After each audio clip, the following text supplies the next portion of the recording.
देश भर में कोरोना के बढ़ते मामलों के मद्देनजर मणिपुर सरकार ने भी सतर्कता बरतनी शुरू कर दी है। इसी के साथ अब राज्य में नए दिशा निर्देश जारी कर दिए गए हैं, जिसके बाद अब राज्य में प्रवेश के लिए सभी यात्रियों को 72 घंटे पहले की कोविड जांच की निगेटिव रिपोर्ट पेश करना अनिवार्य होगा। राज्य में यह नया नियम 18 अप्रैल से लागू होगा। यहाँ बता दें कि निर्देश अनुसार यातायात के किसी भी माध्यम का इस्तेमाल करने वाले सभी यात्रियों को इसका अनिवार्य तौर पर पालन करना होगा।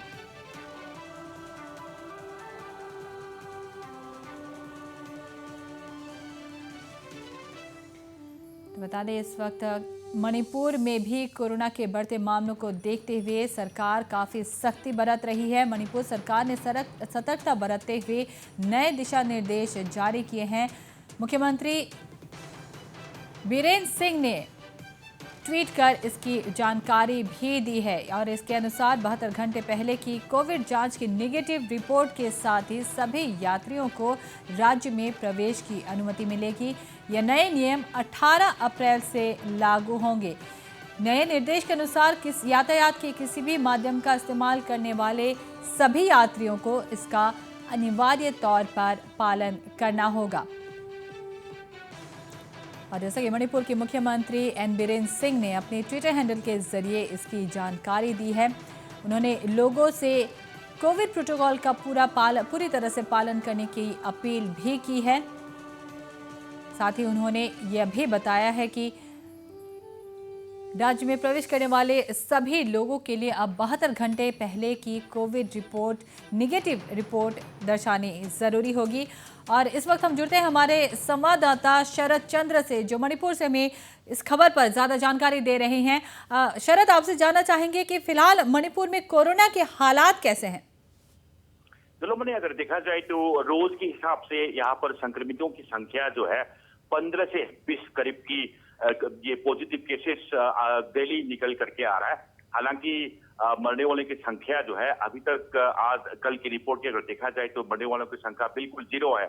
लेकिन इस स्थिति को देखते हुए मणिपुर सरकार ने ये अहम कदम उठाया कि ये आने वाला 18 तारीख से लेकर के मणिपुर में जो भी ये हवाई जहाज हो या ये जो बाई रोड जो चल करके ट्रेन या बसों से सफर करके मणिपुर जो आ रहे हैं उन सभी को 18 तारीख से उनको आरटीपीसीआर की या ये टेस्ट नेगेटिव जो है दिखाना पड़ेगा। और वो रिजल्ट जो है 72 उसको वैलिडिटी जो है ये 72 घंटे की अंदर होना चाहिए। और जो भी पेशेंट मणिपुर की तरफ आ रहा है उनकी 18 तारीख से ये अनिवार्य हो जाएगा कि उनको कोविड-19 टेस्ट नेगेटिव दिखा करके ही मणिपुर आने के लिए इजाजत दिया जाएगा। डुलोमन जी, जैसा कि नए निर्देश जारी कर दिए गए हैं, लोगों में किस तरह की प्रतिक्रिया देखी जा रही है?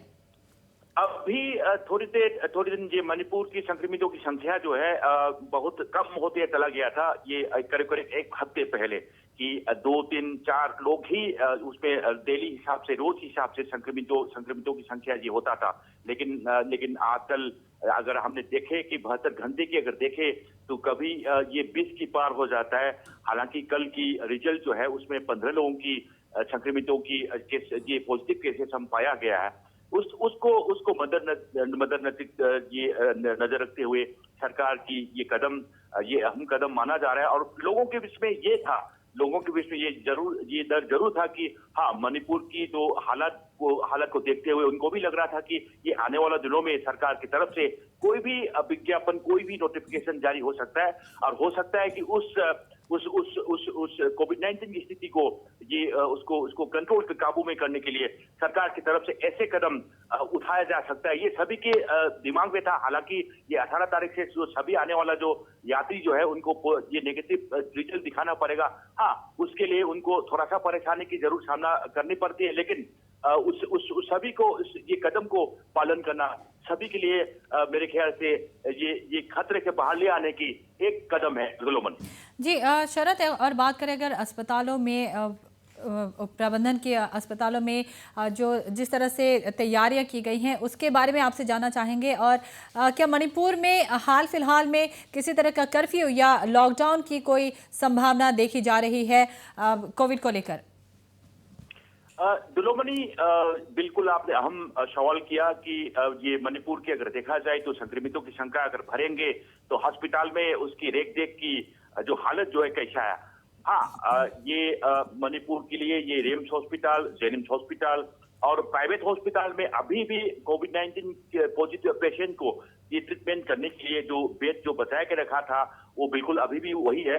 और हालांकि अगर हम बात करें तो ये कोविड केयर सेंटर की कोविड जो कोविड-19 पॉजिटिव हो जाता है लेकिन वो एसिम्प्टोमेटिक जो होता है उनको ये कोविड केयर सेंटर में रखा गया था।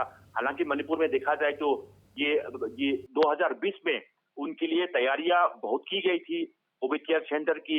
हालांकि कोविड केयर सेंटर में कोई भी पेशेंट नहीं था, एसिम्प्टोमेटिक हो या सिम्प्टोमेटिक हो, उस कारण कोविड केयर सेंटर को बंद कर दिया गया है।